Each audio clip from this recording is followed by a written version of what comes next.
The Renaissance, Part 3, Galileo. Professor Michael Botwin, Department of Psychology, California State University, Fresno. The Italian astronomer Galileo Galilei believed the universe was a perfect machine that could only be understood by mathematics. Now remember our previous discussions about Aristotle and mathematics. Aristotle believed mathematics was useless. Now mathematics is back in favor. Aristotle's not. Renaissance types didn't like him. They rebelled against him. Now, one of Galileo's major inventions was the telescope. And he used the telescope to discover the moons on Saturn, mountains on our Earth's moon, and many other things. In fact, he received a lot of support from the authorities because they found that his telescope was a very useful military tool for finding out what was going on with the enemy at rather long distances. So Galileo became very good at grinding lenses and making telescopes. The other thing we probably remember about Galileo, and you remember from elementary school, is that he found objects of different mass fall to Earth at the same rate. And if you remember, we have a guest here. There's Galileo. He's heading over to the Leaning Tower. He's made it to the top.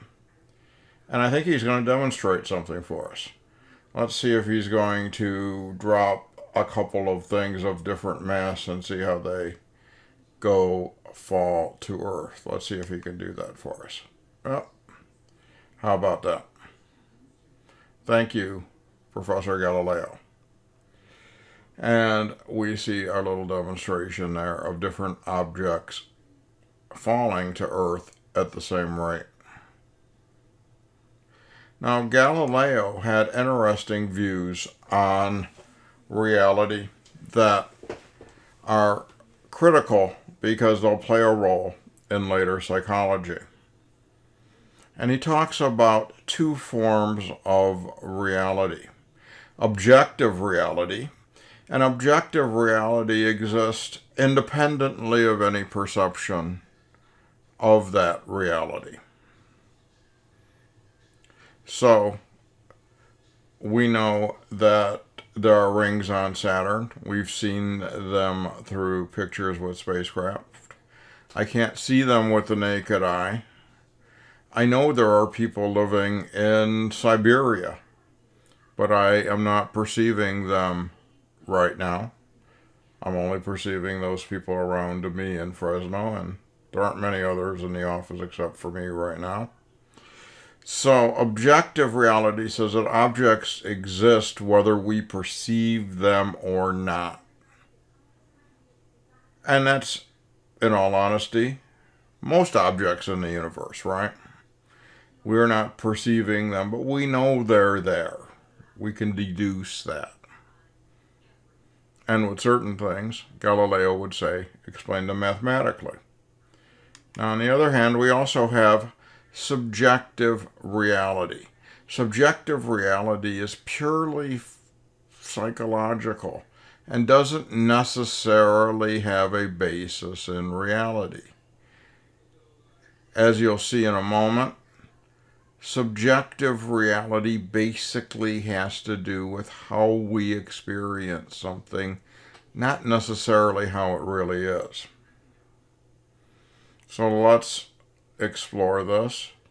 To discuss these two forms of reality, Galileo splits them up into two sets of qualities. So first of all, we have primary qualities. Primary qualities are how things exist in the physical world. They are absolute, they are objective, and they're immutable. You can't really argue about them. Primary qualities also have a mathematical description. Let me start again. Primary qualities have a mathematical description. And this includes things like shape, size, position, quantity, motion, and or rest. Hang on, let me get a toy for you. Okay, got something from my toy shelf to use as a demonstration here. Here we have a little squeezy brain. This is a stress ball brain. My stress ball brain has broken at this point, having to do all of these videos. But it's still my brain in my hand.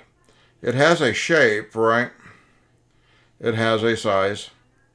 I don't know if my brain's bigger or smaller than this one at this point. It's got a position in space. I'm holding it in my hand. I can change that position. There are many of these in the world because they were mass produced, but I only have one here. It's got this unique little piece of brain damage here.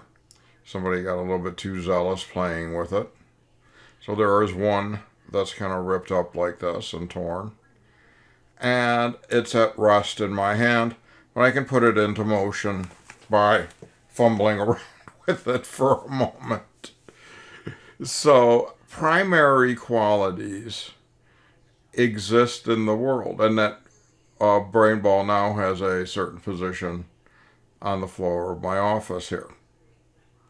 Secondary qualities are those things that are subjective reality and open to interpretation. They can include things like color, sound, temperature, smell, taste. All of these are subjective. You may call my shirt blue. I might call it blue.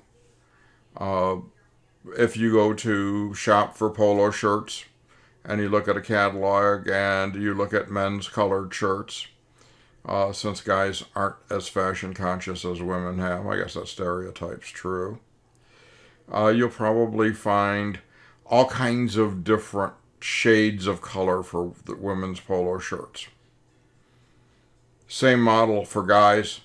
You probably have red, white, blue, yellow, green, black.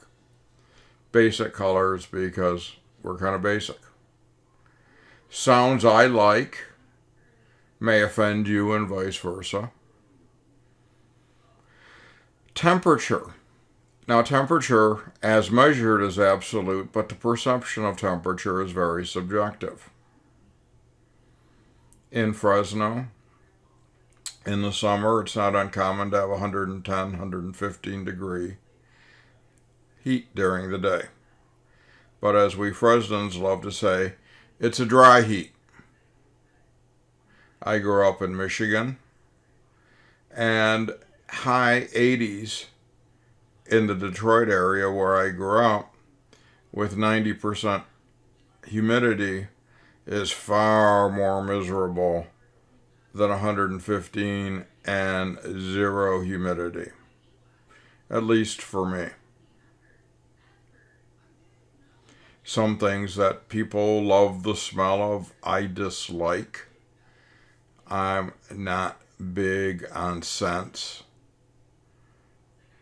And we all know that one person's delicacy is another person's hated piece of food.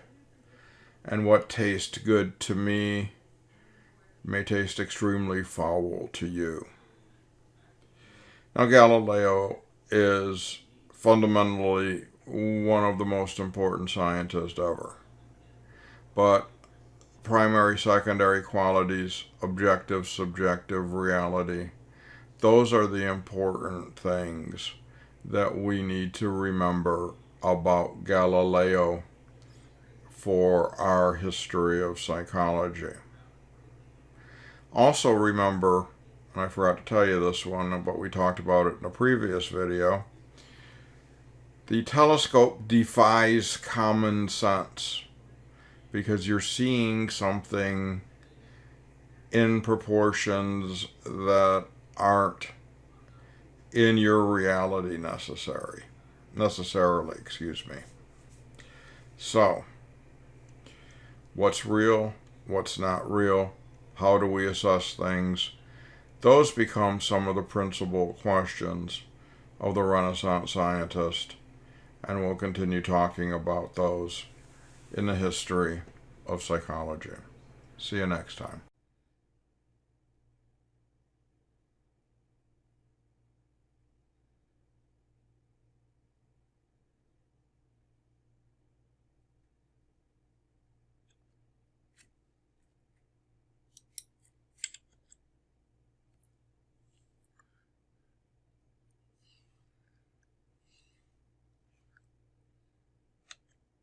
This has been a We Have Couches video production. Copyright 2020. Professor Michael Botwin. All rights reserved.